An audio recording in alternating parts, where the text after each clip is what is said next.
এই যে সৌদিতে যারা খাদ্দামা হিসেবে আসে তাদেরকে অনেকে মনে করে যে এরা খাদ্দামা, এদের সাথে জেনা করা যায় চিনা।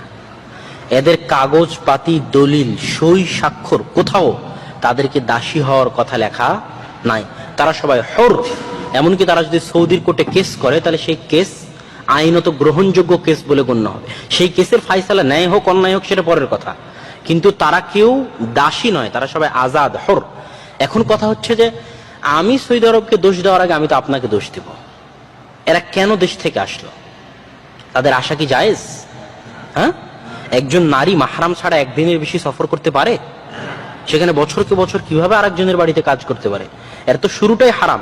প্রথম গুনাহেতে লিপ্ত হয়েছে ওই মেয়ে, যে মেয়ে তার পরিবার পরিজন ছেড়ে বছরকে বছরের জন্য সৌদিতে খাদ্দামা ভিসায় এসেছে।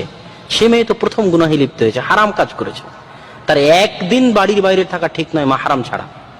মাহরাম মানে যার সাথে তার বিয়ে